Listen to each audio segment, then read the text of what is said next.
This is why South Korea is the kitty's titties.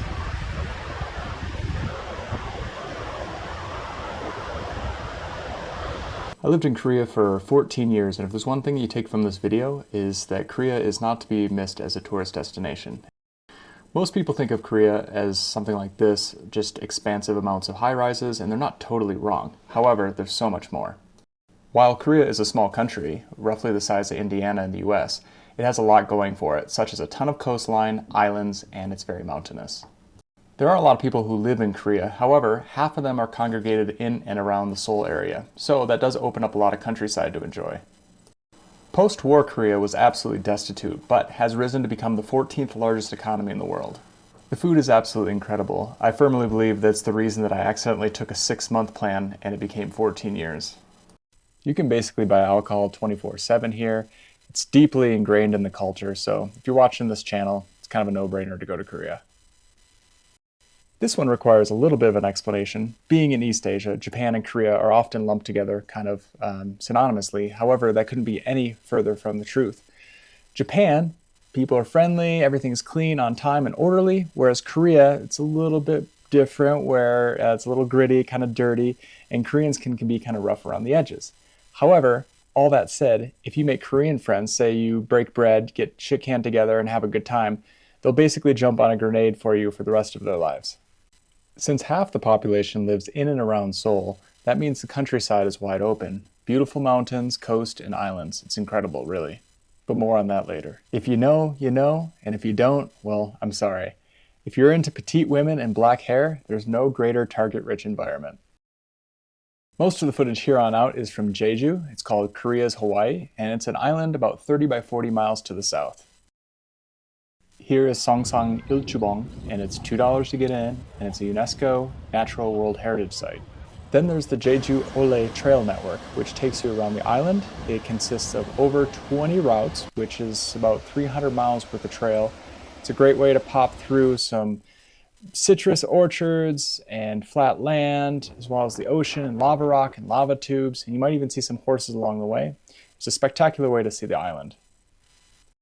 Once you've determined you've had enough fun for the day, head up to a main road, wait 15 minutes for the next bus to come, pay $1, and then head back to your hotel to repeat the whole process again tomorrow.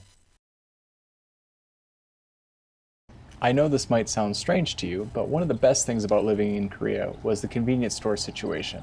They're literally everywhere, and they're set up to provide you with everything you need for modern day survival.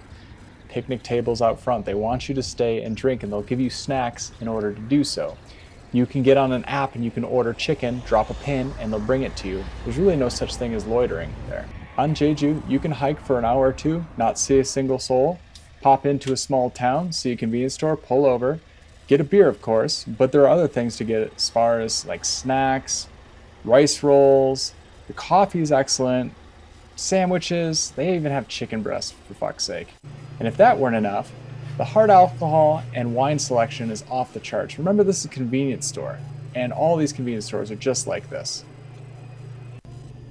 When I first arrived in Korea in 2008, the best beer that I could buy was Corona, Heineken, and I wasn't rich, but if I were, Guinness.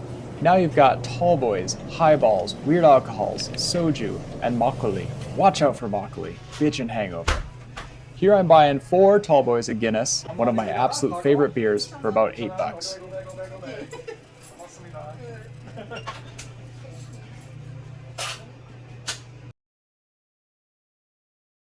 The cafe game in Korea is super strong as well. Even in little Jeju, you could be walking, come across one of these.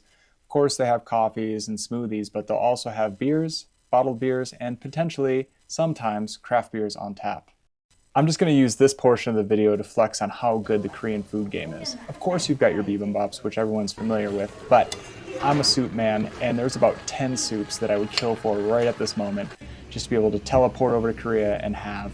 Of course they come with unlimited side dishes, fermented veg, all the things, and it's just top notch. It's really hard to beat, and that's why I think that Korea's got the best food in the world. Almost all the restaurants you go to will have at least bottled beer and possibly a domestic draft beer. And they're very affordable. They are very light, and they say that that's to combine with the spicy and bold flavors of Korean food, and they definitely do have their own place. In the early 2010s, craft breweries started to become popular in Korea. Now there are nearly 175 of them. Here's one in Daejeon, South Korea, where we are investors in and then we helped build from the ground up. Back on the beautiful island of Jeju, of course, we had to pay homage to one of the OGs in the Korean craft brew scene, Magpie Brewing Company, which used to be located on the mainland, but moved to Jeju some years ago. Magpie Brewing Company has a beautiful tap room about 20 minutes east of Jeju City, tucked into the interior of the island.